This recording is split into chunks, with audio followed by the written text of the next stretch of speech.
Simula po tayo sa 19 hanggang 24. Ang mga talatang to ang paghahanguan natin sa pag-asang meron tayo bilang mga mananampalataya. Philippians chapter 1:19. Sa Tagalog ko po babasahin. Pwede rin po sa English. For I know that this shall turn to my salvation through our prayer and the supply of the Spirit of Jesus Christ, according to my earnest expectation and my hope, that in nothing I shall be ashamed, but that with all boldness, as always, so now also Christ shall be magnified in my body, whether it be by life or by death. For to me to live is Christ, and to die is gain.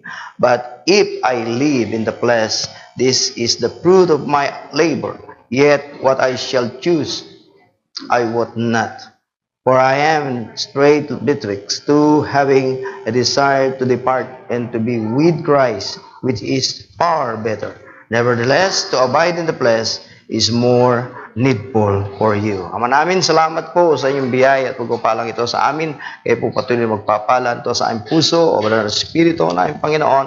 Kayo po ang humamon, magbigay inspirasyon at mag-adya sa aming kalagitnaan. Sa pangalan po ng aming Panginoon na si Kristo Jesus. Amen. Bawat isa po sa atin bilang mga mananampalataya, wala pong dahilan upang matapos ang bawat taon. Kung ilalagay natin sa ating pagpapalit ng taon, ng ating buhay ay hindi po mapapapurihan ng mga bagay na ginawa ng ating Panginoon sa ating buhay o mapagliwanag ang mga bagay na ating pinag-iisip-isip, pinagdidili-dilihan, pinapangarap. Maliban po na ang iglesia bilang kasintahang babae ng ating Panginoon ay minimithi niyang makasal siya sa kanyang kasintahan. Dili iba't ang ating Panginoong Jesucristo. The church is the bride of Christ. Tayo po bilang iglesia ay kasintahan ng ating Panginoong Jesucristo. Wala po tayong minimithi na mangyari sa buhay natin at pinakadakilang bagay na magaganap. Yung isang araw, magmarcha tayo patungo sa langit. At tayo'y ikasal sa kalulhatian kasama ang ating Panginoon. Walang dahilan upang ang mananampalataya ay maging sabik na makapiling niya ang kanyang minamahal, dilibat ang ating Panginoong Jesucristo. Wala ring dahilan upang ang ating buhay maging hamon ngayon na katulad ni Paul na hindi niya alam kung ano ang pipiliin. Ngunit ayon sa kanyang patotoo ay kung anong merong buhay siya, ibinibigay niya ang pinakamagaling na magagawa niya. Ganyan dinawa ang bawat isa sa atin. Verse 20, ayon sa aking maningas na paghihintay sa pag-asa, na sa ano pa'y hindi ako mapapahiya, kundi sa buong katapangan na gaya ng dati, gayon din naman ngayon ay dadakilain si Kristo sa aking katawan, maging sa pamamagitan ng kabuhayan o sa pamamagitan ng kamatayan. Pantay ang kanyang pagbibigay paalala sa ating lahat. Hindi niya sinabing lugi ang kanyang buhay physically. Hindi niya rin naman sinabing lugi ang buhay na kanyang ginagawa sa mga bagay na espiritual. Nung sinabi niyang hindi niya alam kung anong pipiliin, ay pagpapakita sa atin ng isang pusong may pagkaunawa na ang buhay ng tao sa espiritual man at sa pisikal, parehong hawak at kontrolado ng kanyang sinasampalataya ng Panginoon. Nakuha niyo po, mga kapatid? Ito ang kanyang sinasabi. Kaya sa tuwi na ang paalala sa atin, kapag ang buhay natin sa laman, talo. Abay purihin ng Panginoon. Pero kung ating buhay sa espiritual ang talo,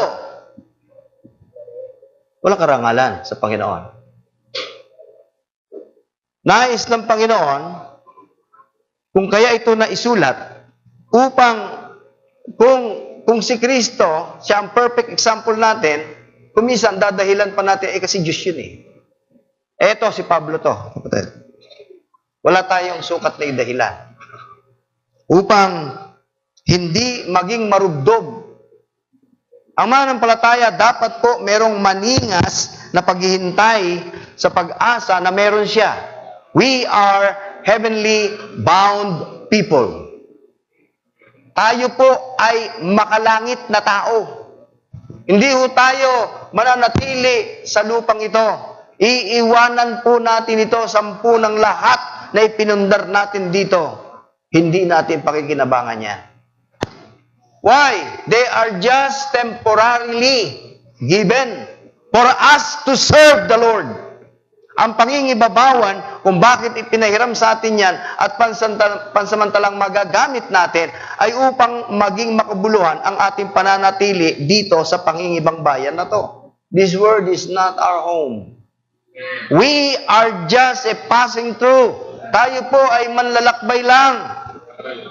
Kuminsan ay nakakalimutan natin, mga mananampalataya, na para bang ang pag-asa natin nandito na sa mundong ito. Hey! Hindi ito mananatili.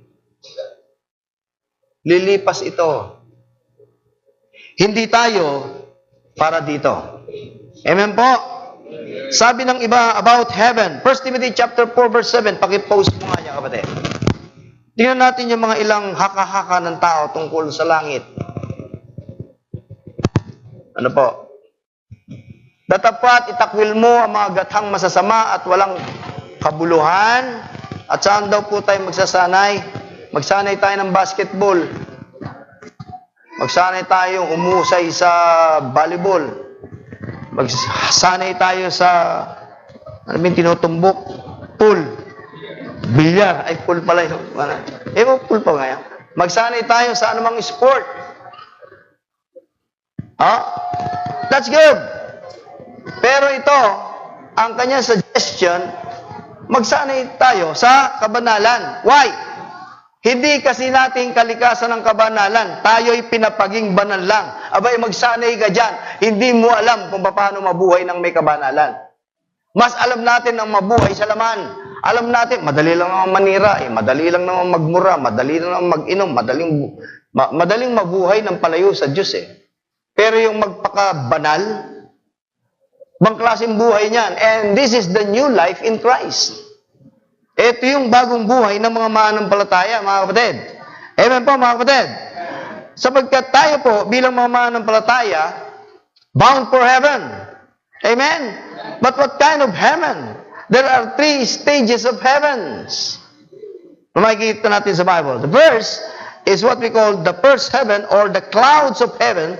A cosmological usage, mga kapatid, this form, one of them, plural division of the universe. Daniel chapter 4 and verse 12. Isayin natin. That's the first heaven. Meron pong, ano bang Tagalog ng stage? Bahagdan. May bahagdan po yan. Ano po? Daniel chapter 4 and verse 12. Bilisan natin. Ang mga dahon niya ay magaganda at ang bunga niya ay marami at pagkain sa lahat ng mga hayop na parang ay may lihim sa ilalim niyaon at ang mga ibon sa papawid ay nagsisitahan na ang mga sanga niyaon at mga lahat na ay nangabubusog doon. Nakita ko lang po yung saltang himpapawid. Matthew chapter 5 verse 26. Kasi yung himpapawid, those are the home of the birds. O tinatawag nating alapaap o kaalapaapan. Ay, yung alapaap. Alright, mamaya basahin ko po sa inyo anong halaga niyan sa ating katotohanan. Sinasabi ko sa inyo, hindi ka alis doon sa anong paraan hanggang hindi mo mapagbabayaran ang katapus-tapusang beles. Ano po? Tayo po bilang mga mananampalataya, nabubuhay lamang ng pansamantala dito sa lupa at nagpapagal po tayo, mga kapatid. Ngayon, ano ang gamit niyang first heaven? Bakit ko po binanggit yan? Mark chapter 13, 26. Ano po? Mark chapter 13, kasi po, ang gamit niyan nung first heaven ay ito. Marcos. At kung magkagayon, makikita nilang anak ng tao na napariritong nasa mga alapaap na may dakilang kapangyarihan at kalulhatian. Kapatid, yung himpapawid, diyan po makikita si Kristo. Babalik po siya. Para hindi kayo masaya. Nakatawa na ako sa inyo, sabi niyo. Isang araw, makikita niyo po si Kristo, nandyan, nakatungtong sa alapaap. Babalik siya. Kaya nga po, pag nagkakasal kami, yung lalaki nandito. Hindi nagmamarcha yung lalaki. Akala nyo kasi ganun-ganun lang yun eh. Hindi po. Ay, pag nagkakasal ako, gustong-gusto ko yan kasi ipinakikita ko dramatically yung mangyayari sa mga mananampalataya. Yung lalaki naghihintay dito at nagmamarcha yung babae. Ang iglesia bilang kasintahang babae ng Panginoon magmamarcha at ang Panginoon naghihintay doon sa alapaap. Pambihira yan. Bakit? Ikakasal tayo kay Kristo. Ikaw ba'y mananampalataya na? Kasintahan ka ba ng Panginoon? Amen? Yan ang pag-asa niyan eh. Kaya ganun na lang ang lakas ng loob ni Pablo. Sabi niya, kung ako mamatay, pakinabang yan. Pero kung mabuhay pa ako, abay, gagawin kong sulit. Mga kapatid, makinig kayo sa sinasabi nung nauna sa atin. Anong klaseng buhay ba ang buhay mo dito sa lupa? Sulit nga ba? O ikaw ang nakakasulit? Pero ang Diyos talo. Sabi ni Paul, sulit. Magiging mabunga. Titiyakin niya yan. Bakit? Sapagkat tulad ng isang kasintahang babae, masyado siyang in love. Yung pag-ibig na yun, yung pag-ibig na yun ay ang siyang nangingibabaw sa bawat puso ng mga mananampalataya. Kung bakit na pagtitiisan natin, kay hirap, kay ginhawa, anuman, tayo nandito at tayo natutuklasan na nandito pa rin. At yan ang isang bagay na naging motibo ng Baptist Philippines. Kaya po, kahit na wala po kaming presidente, kahit wala po, nagkakaisa po kami. You know what? Only for the glory of the Lord Jesus Christ. Not for the glory of those any local churches na nagbuo nito kung bakit mayroong Baptist Philippines. Doon sa mga nakatala doon, hindi ba kayo nagkaroon ng biyaya? Makita nyo ngayon kung anong kagandahan ng mga Baptist. Bagamat hindi natin naririnig yan sa mga, hindi natin pinangangalandakan yan. Sabi niyo sa katabi, ganun pala yung Baptist, ang ganda, no? Pero ba't hindi natin pinipreach yan? Kasi hindi naman nakakapagligtas yung Baptist. Tama po? Hindi nakakapagligtas yun. Hindi naman yun ang namatay, nalibing at nabuhay na maguli. Si Kristo ang namatay at nabugay na maguli. Tama po mga kapatid? So yan pong clouds, na tinatawag nating clouds of heaven, tutungtungan niya ng Panginoon. Diyan maghihintay. Tapos ang iglesia, sa isang kisap mata, sa pagtunog ng pakakak, sa pagkatutunog ang pakakak. Yan po yung 1 Thessalonians chapter 4, 13 up to 18. Ano po? Tutunog yung pakakak. Maririnig niya yan. Pambihira yung tunog na yun. Makakarinig lang nun yung may patatak ng Holy Spirit eh. Ngayon, huwag niyo na tatanungin sa'yo kung anong klaseng tunog yun, ha? O may tanungin niyo pa ako, masyado na mga Pastor, ano yung tunog? Malay ko. Basta tutunog yun. Sa Biblia kasi, yung tunog, meron nga namang iba-ibang tunog. Di ba? Yung trompeta, pag hahayo sa gera, paano ba yun? Pag hahayo sa gera, to-to-to-to, gano'n ba yan? Hindi meron yan eh. Pag tinunog yun, prepare, attack, o kaya duwip, gano'n yan eh. Yung tunog na yun, ang ito hiwaga. Kaya sa 1 Corinthians 15, 51, 50 to 51, isang hiwaga, sabi ni Paul, ang sinasabi ko sa inyo. Hiwaga yun eh. Hanggang ngayon, hindi ko maubos, maisip na sa isang kisap mata. Ganun lang kabilis lahat yun. Sa isang kisap mata, mangyayari na pati yung mga patay, pwedeng nanay mo, tatay mo, yung tatay ko. Yun, tatay ko. Kung sa pagbabalik, buhay pa ako, mali ko, baka patay na rin ako. Pagbabalik ng Panginoon, halimbawa, buhay pa ako, tatay ko patay. Sa isang kisap mata, isipin mo kung gaano. Ngayon, ang sagot naman niya, kung bakit hindi po ako nagtataka, ang Diyos, wala po siyang time and space. Wala po siyang oras. Hindi katulad natin, tayo, limitado tayo, kaya may oras tayo. 1 oras, 2 oras, 1 linggo. Kaya tayo nabubuhay sa takbo ng oras. Ang Diyos, omnipresent yan. No? Kaya yung pagkabuhay ng maguli natin, ang bilis eh. Ang pagpapakita niya doon, sa isang kisap mata, sa isang iglap, yung mga patay na nampalataya, unang mabubuhay. Ito pa ang hiwaga. Nandun yung kaluluwa niya sa langit. Hindi mo pwedeng buhayin yun na nandun na. Eto hiwaga, yung kaluluwa niya, pupunta pa yun doon. Eto pa isang hiwaga. Yung mga buto-buto mo, magkakaduktong-duktong uli yan. Bakit po? Kasi yun ang sabi doon, at saka ka babaguhin. Babaguhin ka ng katawang nauukol sa langit. Kaya itong katawang to, hindi ito ang katawan na papasok sa langit. Kasi hindi naman nililigtas ang katawan. Ang nililigtas kaluluwa.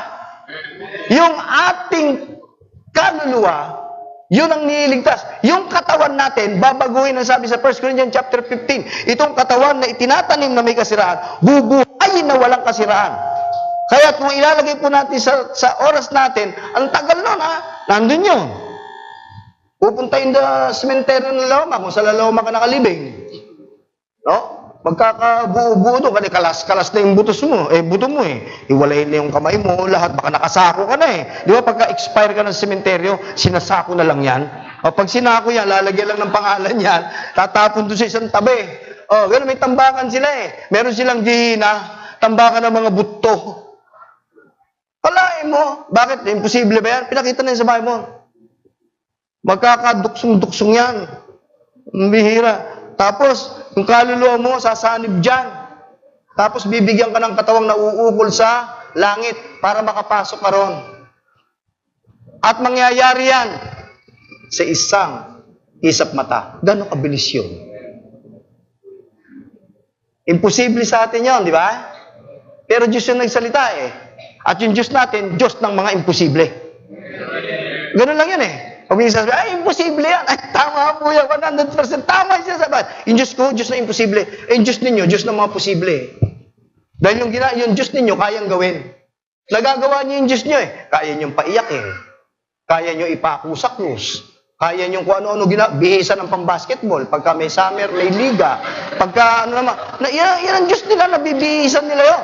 Kung ano-anong damit na ibibigay nila doon sa Diyos nila. Yung Diyos ko, hindi pwede yan. Hindi mo pwedeng lapitan yun. Hindi nga maaari. Hindi nga namatay yun eh. Pagkat yung Diyos ko makapangyarihan. At yung Diyos na ipinakikilala namin sa iyo, kaibigan. Yung Diyos na ang tanging paraan na ginawa niya para maligtas ka sa pamamagitan ng dugo, maliban sa pagkabuhos ng dugo, walang kapatawaran. So, kinakailangan magkatawan tao. So, sinugo niya yung kanyang anak. Inihatid ng banal na Espiritu. Bakit? Yan ang sinabi niya kay Joseph. Sabi ni Joseph, teka muna. Mukha yatang nasa lisihan ako. Bakit buntis tong girlfriend ko? O, di ba? Nalaman niya, buntis eh. Wala pa naman nangyayari sa amin, buntis na. Mira, hiwalayan ko to. Bakit sa batas nila, babatuhin niyo. Hanggang sa mamatay. Kinausap ni Gabriel ngayon. Itusan ng Panginoon si Gabriel. Gabriel! Ibig sabihin ng Gabriel, messenger. Palibasa siyang messenger, Jose, nagpakita sa kanya. Magpakita sa iyo yung kerubin, kung ako yun, tumakbo na ako, o baka hinimatay na ako. Bakit yung kerubin, apat ang mukha nun eh. Mukhang baka, mukhang tao, mukhang ibon, agila, at mukhang, leon. Kalain mo, apat ang mukha nun, tapos apat yung pakpak nun, magkadaiting gano'n. Kung kumilos yung kerubin, ang bilis, isang kisap mata. Ganun sila kabilis. Nasa Ezekiel chapter 1 yan, para makita niyo, yung kerubin. Kalain mo yun, magpakita sa iyo, Jose, himatay na ako doon. Apat yun eh. Apat ang mukha nun eh. No? At saka, ang katawan nun, naglalagablab na tanso. Makintab, parang apoy. Ganun na itsura nun. Kausapin niya, Jose. Buti, talaga naman, si Jose. Bakit? Huwag mong isipin na hiwalayan yan. Sapagkat yung daladala niyan, anak ng kataas-taasan. Nililiman ng banal na Espiritu. Inihatid ng banal na Espiritu yon. Kaya yung anak niyan, tatawaging anak ng kataas-taasan. At kinakailangan magkaroon pa. Kasi nga, maliban sa pagkabuhos ng dugo, yung Diyos na walang buto, walang laman, walang material, kinakailangan magkaroon ng laman. Bakit? Para magkaroon ng dugo. Kaya nga sabi ko, kung ang Diyos ninyo, Espiritu lang, paano kayo ililigtas niyan? So, si Jehovah lang ang tunay na Diyos para makakapagligtas siya. Sige, pako mo nga si Jehovah. Ako niya ba mga kapatid? Ang tunay na Diyos yung Ama. O sige, pako mo yung Ama. Tignan ko. Maliban sa pagkabuhos ng dugo, walang kapatawaran. Sige, paano kayo maliligtas? Paano nyo aangkinin ang kaligtasan? Eh, hindi kayo naniniwala sa Ama, sa Anak, sa Espiritu. Eh, itong tatlong to ang gumawa ng kaligtasan. Ama nagplano, pinadala yung anak, ginanap ng anak, at pinagtitibay ng banal na Espiritu ngayon sa puso ng bawat sumasampalataya. Yan ang kabuuan ng kaligtasan eh. Kaya kung di ka naniniwala sa Diyos Ama, ay kung di ka naniniwala kay Kristo, tao lang si Kristo, tapos tayo dyan. Hindi kasi kayang gawin ng tao yung mamatay at mabuhay. Na sinasabi niya sa John chapter 10. Meron siya. Bakit niya sinabing tinanggap ko ang utos na ito sa aking Ama? Kasi nga yung kaligtasan, gawa nilang tatlo. Hindi to katang-isip. Gawa nilang tatlo, pinlano nilang tatlo, ginawa nilang tatlo, at pinagtibay nilang tatlo. Kaya nga sa John chapter 17, pagharap natin sa Ama, makikita natin kung paano nagkakaisa yung tatlo na to. Ang hirap ngayon, isipin talaga yan eh. Pero sabi ng Bible, ang Ama at ang Anak at ang tatlong ito ay nagkakaisa. Di mayroong Trinity. Sabi niya, wala naman Trinity sa Bible. Sino may sabi sa'yo? Ano ba yung Trinity? Three in unity. Ano sabi niya sa 1 John 5:7 and 8? And these three are one. O di three, unity, Trinity. Kinakailangan mo ba sabihin ng Bible, oy, Trinity yan ha? Kinakailangan mo sabihin, pag tinignan mo yan, tingin mo doon. Tingin nyo. Piano, di ba? Tama po? Kung sabihin ko sa inyo, accordion yan, maniniwala kayo? Pinakita sa Biblia, ang Ama, Diyos, ang Anak, Diyos, ang Espiritu, Diyos. At yung tatlong yun, nagkakaisa. Sabi ng Bible. Kung questionin mo yun, ba't mas marunong ka pa sa Bible? Wala ka pa nga, may Bible na eh. Tama po mga kapatid? At yan ang pag-asa natin. Yung ipinangako sa atin. The second heaven, Genesis 1:8. Psalms 19 verse 1, this is the home of the sun and the stars. Tinatawag natin yan na mga atmospheric heaven. Kanina, clouds of heaven. Ngayon, atmospheric. Diyan nakatira yung mga Diyan po, masusumpungan ng bima. Saan dyan, pastor? Hindi mo makikita, visible yung mata mo eh.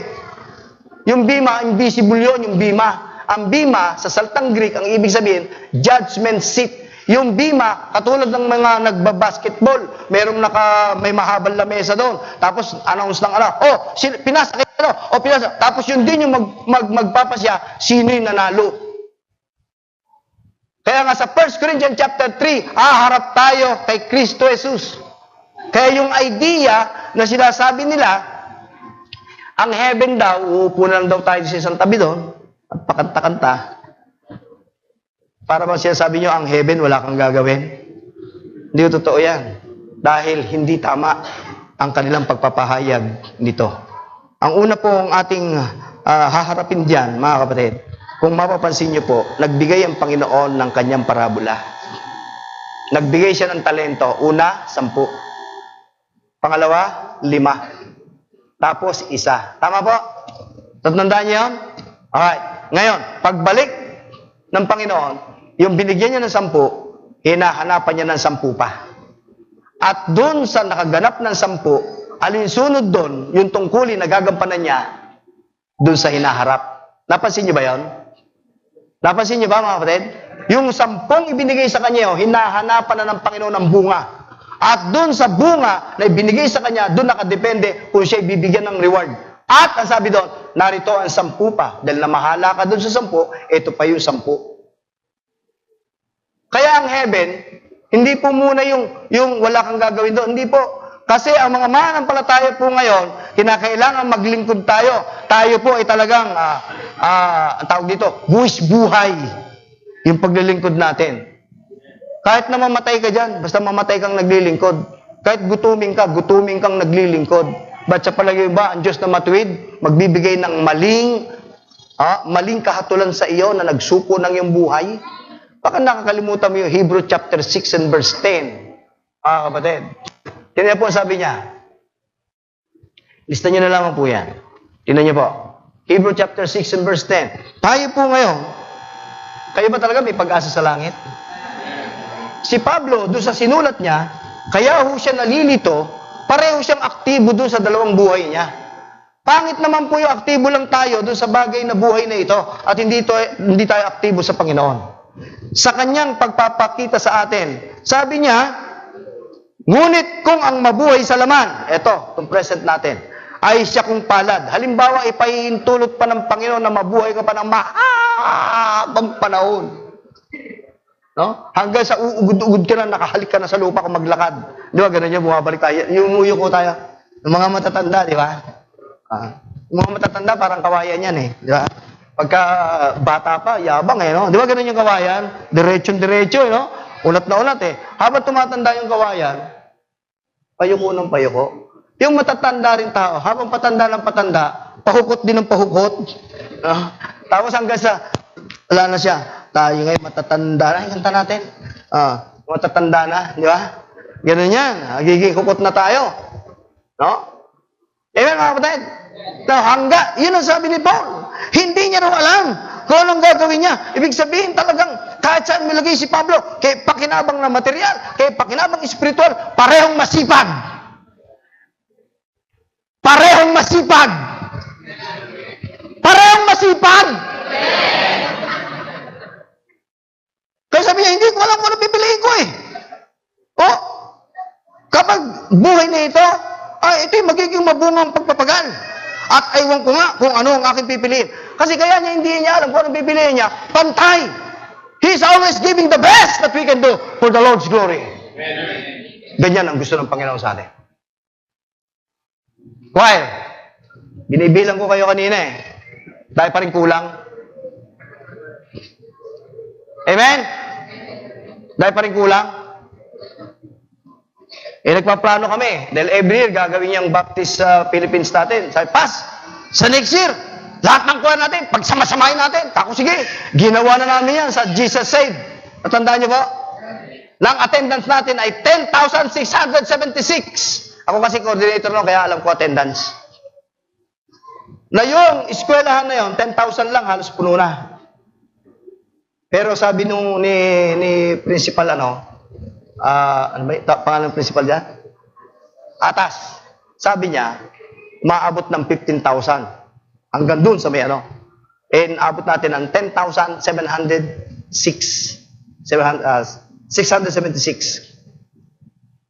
Yun ay ginawa lang ng 3 iglesia. Kapatid, 3 iglesia lang yun. Yung nagsama-sama na yun. Yung iba, nag-utos na lang. Pero yung iba, talagang nagbahay-bahay, nag-anyaya. Kaya ng Baptist eh. Amen po? Kaya hindi ho payabangan yan. Kung minsan meron tayong yung iba nakakausap namin. Kaya namin yan. Ako di sige. Mamaya pagka-protesta at welga, sama kayo. May dala pa kayong placard. Pagka gano'n. Pag doon sa Baptist, para maalala nyo kung paano kayo naging Baptist, ayaw nyo sumama. Sabi na iba, sama tayo dyan, politika lang yan. Sabi ko, naintindihan mo yung politika?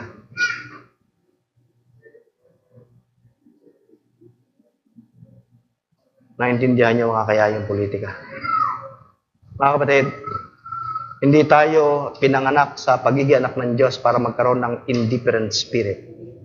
You should be in one spirit. Tama mga kapatid? Tingnan niyo po ito. Yan po yung second heaven. Nandiyan po yung bima. Nandiyan po yung tinutukoy sa Genesis, 1 Corinthians chapter 3. Lahat ng ginawa mo. Hindi ka pwede magsinungaling. Hindi ka pwede umapila dyan. Sabi mo, Panginoon, faithful ako eh. Buksan ang aklat ng alaala. Mula nang pinanganak ka, nandun eh. October 28, 1955, nung pinanganak ka. Opo.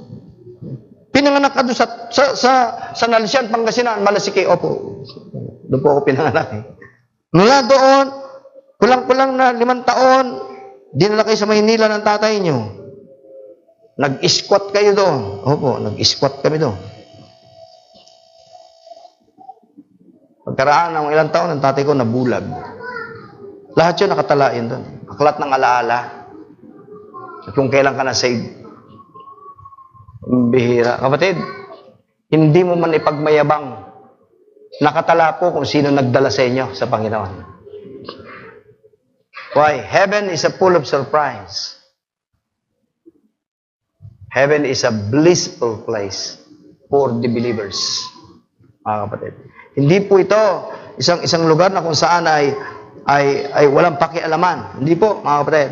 So, yung pong second heaven na yan, nandyan po yung bima. Ulitin ko po your works will be judged. But Christian, there is no judgment, no condemnation anymore. Romans chapter 8 verse 1, there is therefore now condemnation to them which are in Christ Jesus, who walk not after the flesh, but after the Spirit. Kaya nga tayo, obligado, laging tingnan kung ang ginagawa natin, if it is according to the Holy Spirit. Siya yung ating administrator. Kapag yun laman kasi, nagpupumilit pa rin yan. 1 Corinthians chapter 5:17, nagpipilit pa rin yung laman. Gusto pa rin niya. Di ba nakapansin nung wala pa kayo sa Panginoon? Lasing ko kayo. Nung kayo nakakilala sa Panginoon, nanunuyo na lagi yung inyong lalamunan. Na parang gusto niyong hawakan uli yung bote. Gusto niyo uli siya sakalin. Masarap hawakan yung Bible, pero minsan mahawak din tayo ng bote. At yun ang gusto natin tunggain. Sige, tunggain mo yung marka-demonyo. Yung marka-demonyo, ang larawan nun, si San Miguel na sa ilalim. At nangingibabaw si Satanas. Ganon yan yung larawan nun. Diba? Ganon. Pag tinuwad mong ganon yun, nasa ibabaw na si Satanas. Kaya yung mga lasing, sabi ng Panginoon, huwag kayo magsipag-inom ng alak na siyang kinalalagyan ng kaguluhan. Madilim ang karanasan ko dyan. So, ang alak ay may espiritu. Katulad din nun. Be filled with the Holy Spirit. Not with wine. Bakit? Kung paano paglasing tayo sa alak, filled tayo ng flesh, filled tayo ng kayubangan, filled tayo, ganun din sa pagiging manampalataya, we should be filled with the Holy Spirit. Amen, mga kapatid? So, ang pangatlo po ay na 2 Corinthians 12:2, sinasabing ito ay narating ni Paul. Siya po yung tinutukoy doon na namatay sa saglit kasi siya po ay kinulubkob ng mga tao at binato, at nakikilala niya raw isang lalaki, siya po yung itinuturing ng mga theologians na namatay dito at naibalik. Bagamat yan ay pinagtatalunan, pero kung hindi si Pablo, sino? Siya lang po yung pinakamay malapit na may karanasan sa ganoong kalagayan. Kaya ito po tinatanggap nila na naranasan saglit ni Paul ang mamatay ng sandali at narating niya po yung langit. The third heaven, ito po yung dwelling place of God. Wala pa pong mananampalatay nakakarating doon. Kaya po may makakausap kayo sila. Pag namatay ang tao, hindi naman sa langit pupunta. Wala namang langit. Yun ang mali. Merong langit. Pero wala pang laman sa ngayon. Kung ang dagat-dagat ang apoy, wala pang laman sa ngayon. Ganon din po doon sa langit, wala pa po. Pagharap natin sa bima, ipagsusulit natin, tatlo po yun, wood, hay, stubble, at yung isa, tatlo rin, precious stone, silver, and gold. Bakit 6? 6 is the number of men pagdating sa numerical. It means, yan ang pagbabasihan doon sa buhay natin dito sa lupa. Ang pagpunta sa church, gold yan, or silver yan. Kasama yan sa mga, kasi yung 6 na yon, tinatablan lahat yun ng apoy. Kasi tinatablan, yung apoy, yung gold ba, hindi tinatablan ng apoy? Diba tinatablan? Pero ang pagkakaiba, yung tatlo na tinatablan ng apoy, nare-refine pag tinamaan ng apoy. Yung tatlo, pag tinamaan ng apoy, abo. Ito yung pagkakaiba. So yung ginagawa natin, ano ba ang kalalabasan? Abo o marirefine? Ganun po yan. Kung tayo ay gumagawa at sinisikap natin, doon po pumapasok sa Christian living, kailangan po yung pagsisikap. Kasi katulad ng batang pinalalaki, may pagsisikap ang magulang na lahat ng bagay na kanyang ginagawa para doon sa kanyang anak, para mampalaki ng tama. Gayon din sa atin ngayon, bilang mga mananampalataya, add to your faith, what? Virtue. That's why Christian living needs virtue. Kailangan natin pagsisikap. Kailangan ibigay natin lahat ng magagawa natin upang i-magnify ang Panginoon sa ating katawan. Di ba yun yung sinabi ni Paul? para mamagnify ang Panginoon sa kanyang katawan. Lahat ng pagsisiyap, kahit ng gutom, kahubaran, kahit sa gitna ng panganib, sa kapanganiban sa kapatid. 2 Corinthians chapter 12, talakay niya lahat yan. Pati yung problema ng iglesia nakakarating sa kanya. Pero sabi niya, sino nang hina? Naghamon.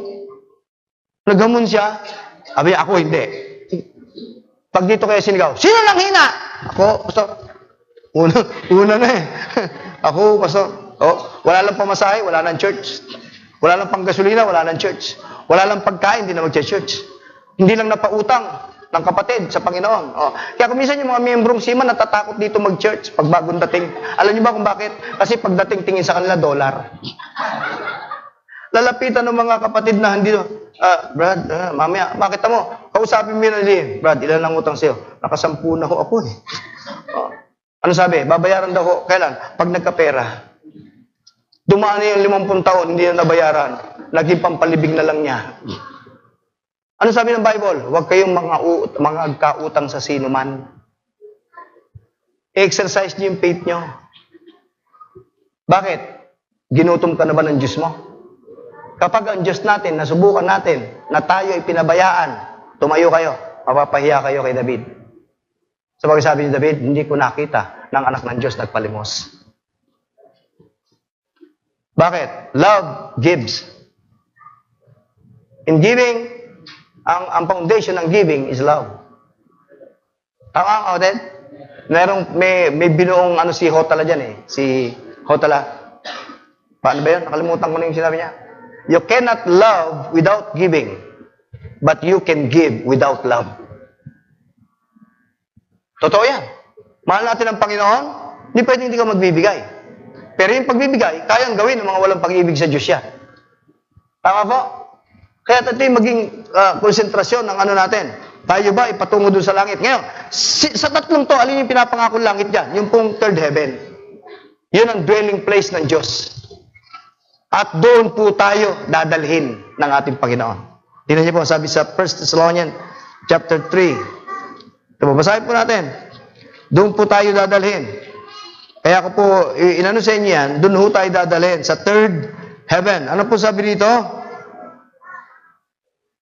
17. 4:17. Kung magkagayon tayo ng mabubuhay na natitira aagawin kasama sa mga alapaap upang salubungin ng Panginoon sa hangin at sa ganito'y sasa Panginoon tayo magpakailanman. Scripture, the 2 Corinthians 12:2, dinala doon si Paul. That's why si Paul, nung sinasabi niya to die is gain. Why? Kung siya yung tinutukoy na namatay at nakarating sa tirahan ng Diyos, alam niya kung ano sinasabi niya. Sapagkat narating niya. Amen po mga kapatid? Sabi niya, to die is gain. At meron pa akong gustong makita niyo po doon. Verse, saan ako? 23. For I am in a strait betwixt two, having desire to depart. Gusto niya nang umalis and to be with Christ. Ang sabi niya, which is far better. To be in heaven bound is far better. Amen mga kapatid? Tayo po ay dadalhin ng Panginoon. Far better po yun. Bakit po kaya naging far better ang heaven? Because we will enjoy eternal life immediately in the presence of the triune God. Yun po yung sinabi ng Panginoon. Kung rapture ngayon, hindi ka na mamamatay. Kaya sinabi niya po, ang sumasampalataya sa anak, hindi na siya mamamatay. Ngayon, kung tayo mamatay, tayo natutulog lang. Gigisingin tayo para makapiling ang Panginoon. Amen mga kapatid? Sa langit, all quality of life physically will be diminished, mga kapatid. Mawawala yan. Wala nang gutom, wala nang pagod, wala na rin puyat, wala na rin yung pinagkakautangan mo, bayad na kayo pareho pag nagkita kayo doon. Na po? Kasi, teka, delikado yan, ayoko magpasave, baka nga nandun yung hindi ko na siya masisingil. Di ba? Lahat po yan, wala na. Pero bago po mangyari yan, Revelation chapter 19 muna. Revelation chapter 20. 19 na lang, 19. Revelation 19. Bago po mangyari yon, yung heaven bound na masaya, pag tayo po namatay ngayon, bima tayo. Magsusulit tayo. Pagbalik, kasama po tayo. Revelation chapter 19. Pakibasa po. It records na babalik ang Panginoon, we will reign with Christ. Kaya yung pong idea na sa langit wala nang gagawin, hindi muna yon. Ang unang mangyayari sa pagkabuhay na maguli, babalik po tayo. Pagkatapos po kasi ng rewarding, yung 10, yung 5, yung isa-isa, magsusulit po tayo. Ikakasal po tayo sa ating Panginoon. Yun nga yung pinakikita nung kaya naghihintay yung lalaki doon sa alapaape. Ikakasal po tayo sa Diyos. Pagkatapos po nun, babalik po ang Panginoon. Ito po yung record. Pagkatapos ng mga bagay na ito, narinig ko ang gaya isang malaking tinig ng isang makapal na nakaramihan sa langit na nagsasabi, Hallelujah, kaligtasan at kalalatian at pangyarihan ay nauukol sa ating Diyos. Nagkakantahan kasi tayo doon eh. Mga sintonado, wala na rin yan. Verse 3, makukorek na.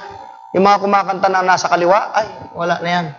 Sapagkat tunay at matuwid ang kanyang mga paghatol, sapagkat hinatulan niya ang bantog na patutot na siyang nagpasama sa lupa ng kanilang pakikiapid at iginanti niya ang dugo ng kanyang mga alipin sa pamamagitan ng kanyang kamay. Bakit po? Pag-alis natin dito, maghahari po ang Antichrist. 7 years. Yung maling pananampalataya, yan po mangingibabaw dito. Lahat ng maling pananampalataya na maiiwan dito, magkakaisa po sila. Sila po yung may plano hanggang sa ngayon ng interdenominational ecumenical movement. Gusto nilang pagkaisahin. Sila po yung nagsasabi, huwag mo intindihin yung mga natin, yung pagkakaiba natin, basta magsama-sama tayo. Ecumenical po yan. Kasi ang gagawa po niyan, hindi po mga local churches, si Kristo Jesus, personal niyang gagawin yan. Ulitin ko ha. Personal na pagkakasain ni Kristo ang lahat ng tao. Hindi po organisasyong iglesia ang gagawa niyan. Huwag kayong padadala dyan. Kasi sinasabi siya, tabi natin yung ating pagkakaiba-iba. Let's glorify the Lord. Ikaw na mag-isa mo. Kaya nga galit sila sa baptist eh. Bakit? Hindi tayo sumasama sa ganyan. Ako niyo po mga kapatid? Hindi ho tayo pwede yan. Kasi ang pagkakaisa, hindi ho dito. Hindi ho dito. Alright, tuloy ko sa inyo. Verse 4. At nagpatira pa ang 24 na matanda at ang 4 na nilalang na buhay. Tandaan niyo po, may 4 na nilalang na buhay. Kaya po may Matthew, Mark, Luke, and John na ipinakita dito sa lupa kasi may bantay po ang Ama doon sa kanyang trono 4. Hindi na po yung dating bantay na sila Lucifer, sila Gabriel. Hindi na po yun. May 4 po na bantay pa sila na anghel. Ang anghel po may kanya-kanyang ranggo. O pag-aaralan natin, pag pinag-aaralan natin yung the rank of the angel. Marami pong klaseng angel. Hindi lang po isang anghel na drawing nyo babae. Wala pong record sa Bible na babaeng anghel. Lahat ng anghel na nakarecord sa Bible, lalaki. Sino nagpakita? Si Gabriel. Babae ba, lalaki? Lalaki. Nagpakita kay Abraham. 3 anghel, pero puro lalaki. Wala po kayo makikitang record na babaeng anghel. Okay? Verse 5. Sobrang naman si pastor na to, minamababa yung babae. Bakit? Porque ba sinabi kong walang babaeng anghel, minamababa ko na kayo? Ay niyo, wala kayong ginagawa. At lalaki ang ginagawa ng gawa. O, di ba?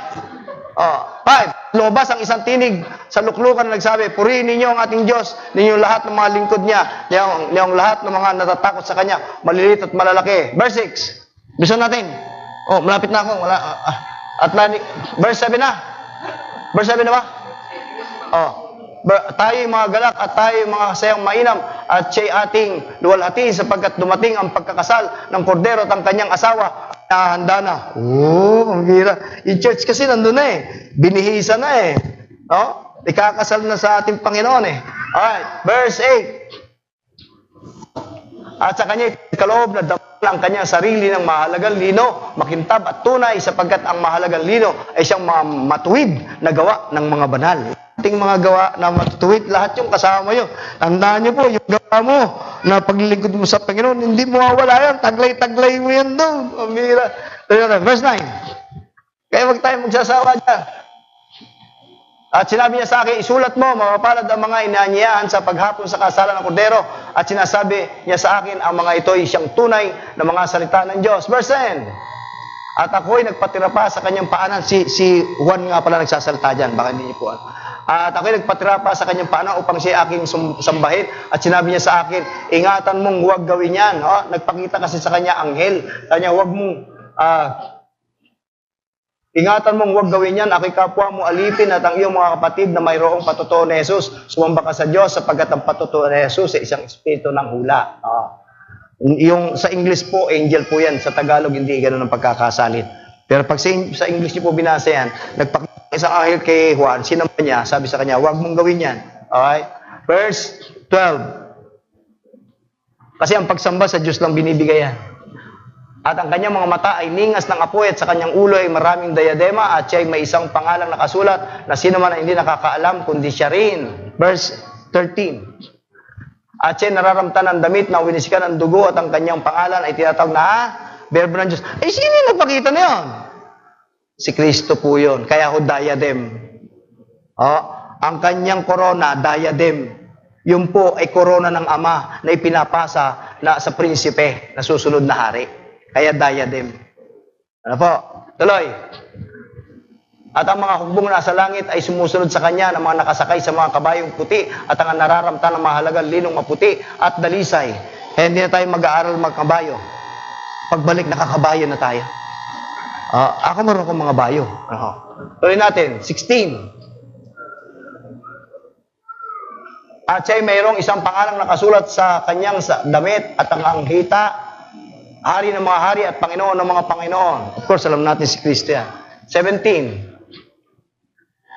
At nakita ko nakatayo ang isang anghel sa araw na siya'y sumisigaw ng malakas na tinig na nagsabi sa lahat ng mga ibong lumilipad sa gitna ng papit, halikayo at magtipon sa dakilang hapunan ng Diyos, sapagkat meron pong nakatayo din. Kaya sabi ng iba, yung mundo daw, tag-kwadrado. Kasi palibasa merong mga anghel na nakabantay dyan. Yan po yung sa panahon ni Hosea, na natatakot yung mga lingkod. Sabi ni Hosea, Panginoon, pakita mo nga sa kanila kung gaano karaming hukbo. Kasi natatakot sila doon sa Syria. Ito yung Syria. Andito sila, nakubkob sila. No? Sabi ni Hosea, Panginoon, pakita mo nga sa kanila. Nung binuksan nila, ito yung kalaban, ito yung tribo ng Panginoon. Andito yung mga Syria, ng dami. Nandito, chariots of fires of angels. Sabi niyo, pakita mo nga, Panginoon, sa kanila kung gaano katindi yung army natin. Kapatid, ganun po yan Mananampalataya. Noong panahon po nung medyo bata-bata pa ako, ako po hindi natatakot kasi naging isa po yan sa akin pinanghawakan. Na totoo naman, Christians are protected by God. As we do the commandments of God, yung paghayo natin, pangangaral natin, huwag po kayong mangangamba. Di ba, kinuwento ko po sa inyo yung isang mananampalataya na tinawag ako mangkukulam kasi nga namaga yung leeg. Pinagmumura niya ako binigyan ko lang ng tracts. Pinagmumura ako. Tahimik naman ako. Hindi naman ako nakapagmurahan. No? Mga mananampalataya, huwag nakalimot din tayo. Nakikipagmurahan din tayo. Pero wag naman mangyari, no? Kaya madisiplina natin. Namaga. Tapos nagsusulat lang siya, sabi niya, Pastor, tanggalin niyo na po yung kulam. Hindi po ako mangkukulam.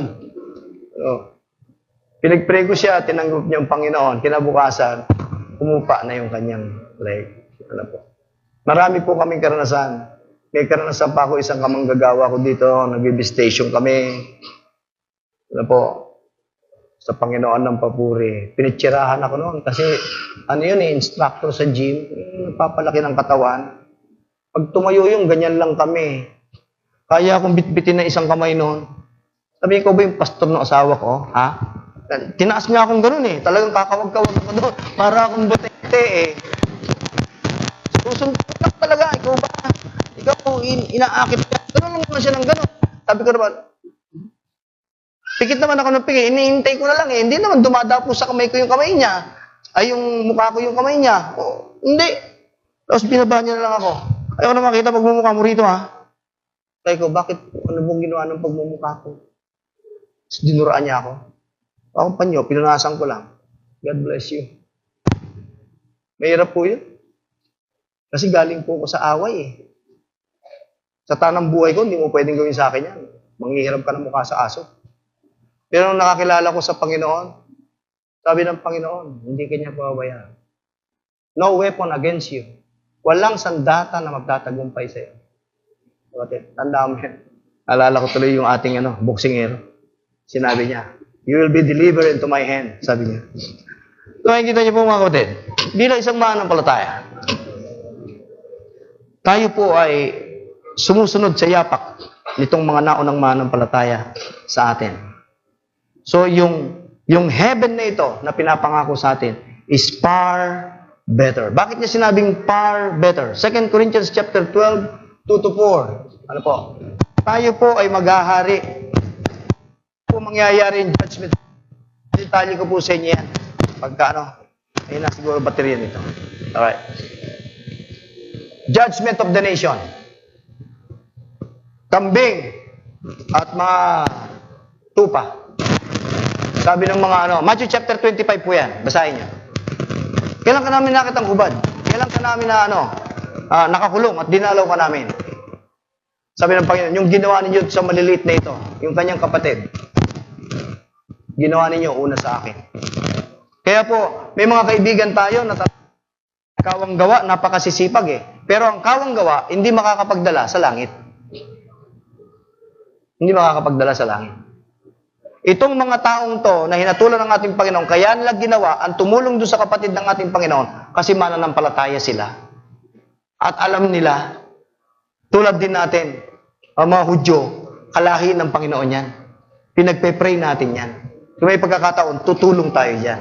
Pero yung pagtulong sa kanila, hindi nangangahulugang maliligtas ka.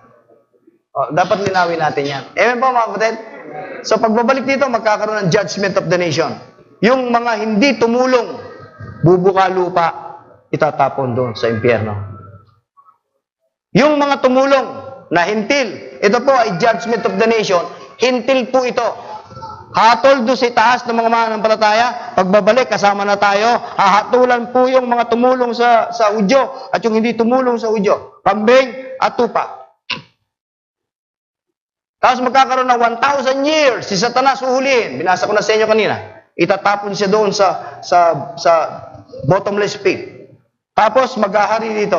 1,000 years na maghahari ang ating Panginoon. Ang buong sanlibutan ay united. Yan po yung sinasabi ko sa inyo na gagawin ni Kristo. Hindi ng local churches. Hindi yung magsasama-sama tayo lahat at tayong lahat ay membro. Hindi po yan. Saan yan sa Bible? Si Kristo po ang magtatatag ng unity rito during millennial kingdom. Nasaan ang church? Kasama tayong maghahari. Yun po yung pinakita niya. Tumagrap na 10, may 10. Ako nga, hindi ko alam kung barangay captain ako o baka pagbabalik eh. Pero maglilingkod pa tayo, kapatid, 1,000 taon pa. Hindi yung pagdating sa langit eh, tulog kain ka na lang, wala nang gulo. Hindi pa po yun eh. Hindi yun. Maglilingkod pa tayo. Ang langit eh, na unang araw, wala pa tayong gagawin. Hindi pa tapos yan. Wala pa tayo sa eternal bliss sa heaven. Nandun pa lamang tayo sa pagbabalik. At bibigyan tayo, mga pastor, 1 Peter chapter 5, magsusulit kami. Kung yung doktrina, tinuro namin lahat. Ipagsusulit namin to. Meron pong bukod na paghahatol sa mga pastor. Kung yung mga ipinagkatiwala sa amin, tinuro namin sa inyo lahat. Tapos, ang New Jerusalem po, Revelation chapter 19, nandyan po, nakalutang sa hangin. Yung New Jerusalem, isang kwadrado pong syudad yan. Yung mananampalataya nandito sa lupa. Pag gusto mong umuwi, ganun lang. Kaakyat ka doon. Walang hagdanan yon. Nakalutang sa hangin yon. Bakit? Immortal na yung church. At hindi tinatawag na universal church yon. Yung po tinatawag na glory church. Sapagkat yung po ay galing na po sa pagkamatay. Binuhay na. Naglilingkod tayo sa Panginoon. Yung po yung sinasabi niya, maghahari tayong kasama niya. Ano kaya papel mo doon? Barangay tanod? barangay tagay, ay tagay, barangay captain, mayor, senador, president, ang pinaka-pangulo ng lahat at Panginoon ng mga Panginoon, si Kristo po. Kasi pangako po yun sa Kanya, sa millennium, siya po ang maghahari, kaya po mayroong Palestinian. Ang bayang Israel, paghaharian niya. Sa panahon na 1,000 taon na yan, normal pa ho ang mga Israelita na mamatay pa sila. Tayo pong mga churches na kung anumang local ka, pagdating doon at pagbabalik, immortal na po tayo. Magkakaroon pa po ng gera. Tutulungan pa natin ang Panginoon, makikipaggera po tayo ng dugo. Aabot po sa bibig ng tao o ng kabayo. Didiscuss ko po sa inyo para makita niyo po kung gaano kaganda yung ating hope. Kaya sabi ni Paul, di ko nga alam kung anong pipiliin ko eh. Kasi sa buhay at sa patay, maglilingkod tayo sapagkat tayo lingkod ng Diyos. Ang tanong ko lang sa iyo, kaibigan, bago tayo magtapos, meron ka bang pag-asa na gaya ng pag-asa ni Paul? Masasabi mo ba, di ko nga alam kung anong pipiliin ko eh. Mabuhay, pakinabang, mamatay, mas lalong mabuti. Amen, mga kapatid? Are you ready? Kung konti may amen. Yung mga tamad ayaw umemen. Tandaan niyo po, walang iniligtas ang Panginoon na tamad. Kada tatawag yan, laging masisipag. Si Eliseo, nung tinawag niya, ano ginagawa? Si Moses, nung tinawag niya, anong ginagawa? Lahat yan may ginagawa. Nung mga alagad, nung tinawag niya isa-isa, may mga ginagawa. Wala ho siyang alagad na ngawa lang ng ngawa. I'm saved! Punta ka sa langit! Alam niyo tama. Ano ginagawa mo? Wala, pakialam mo. Pero, yun tayong gagawin. Sapagkat magsusulit natin ang lahat ng ating gawa. Kaya sabi ni Paul, mabuhay dito, gagawin kong mabunga yan. Pero kung doon sa langit, siyempre, maglilingkod tayo. Anong ganda, no? Pagharap mo doon, ito po ang isang hinihintay ko. Paano ko makikita yung Trinity? Sa ngayon, sa ngayon, talaga namang mahirap intindihin yung tatlong persona na isang Diyos eh. O sino nakakaintindi sa inyo talaga noon? Kaya dyan tayo natatakot. Pag binatigos ka ng saksi, o ba, ng Iglesia ni Cristo, talaga naman hindi mo kayang pangatawanan yan eh. Di ba? Ano yan? Kalokohan yan. Kalokohan yan kung wala sa Biblia. Sabi ng Bible eh. At ang pinaka-example niyan ako. Bakit? Sabi sa 1 Thessalonians, ano po sabi doon? Body, soul, and spirit. Ang tao, tatlong sangkap. Katawan, kaluluwa, espiritu. Tatlo sangkap mo, pero isang persona ka lang na tao. Yan ang simpleng larawan ng Diyos na sinasamba natin. We are not worshiping three gods. We are worshiping a tri-personality of one God. Amen, mga kapatid? Yun ang sabi ng Bible. Ngayon, ba't yung sinasabi sa Bible? Kasi mahirap intindihin niya. Pero ang pangako niya sa John chapter 17, one day, makikita natin kung paano sila nagkakaisa. Puri ng Panginoon. Amen? So ngayong araw na ito, meron ba tayong pag-asa ng kagaya ng pag-asa ni Paul? Sinasabi ba natin na kung tayo man may mata, ay kung sakali naman tayo manatiling buhay ngayon, gagawin ba natin ang lahat ng ating magagawa para wag tayong mapahiya? 1 John 2:28, baka tayo mapahiya. Dapat, para din si Paul, hindi mo alam kung anong pipiliin mo. Sa paglilingkod, busy ka talaga. For the glory of God. Sa spiritual, ganun din. Physical, ganun din. Amen? Business ka, sige, magtrabaho ka na magtrabaho. Maganda yan. Pero wag namang puro trabaho at walang samba. Amen po? Amen? Oo, di ba? Kita niyo, nandito kayo. Puri na ba yun? Nandito kayo. Hindi nakabukas yung TV niyo. Baka ka ako, matalo pa tuloy. Tulungan natin siya. Gusto yung tumulong, maging matapat tayo sa Diyos. Di ba? Kung siya, sinabi niya yan nagbukas ako ng kagabi, sabi niya, sabi ni Pacman, araw ng linggo sa Pilipinas, huwag kayong makakalimot na sumamba. Unahin niyo ang Diyos kaysa sa akin. Hindi ako Diyos. Sa laptop ko eh. Sabi ko, good, Pacman. That's good. Bakit? Baka ngayon pa ay kinatalo pag nauna kayo. Kaya sabi ko, replay na lang. Okay lang. Di ba? Replay na lang, panonoorin natin kung paano niya pinagulong si Mayweather. Pero, kailangan magtapos tayo dito. Ikaw ba gumugulong na sa kasaganaan sa paglilingkod sa Panginoon? Are you enjoying the service of God? Do you enjoy serving Him? Or, hindi mo alam kung anong pipiliin mo kasi tamad ka pareho? Huwag naman. Huwag naman.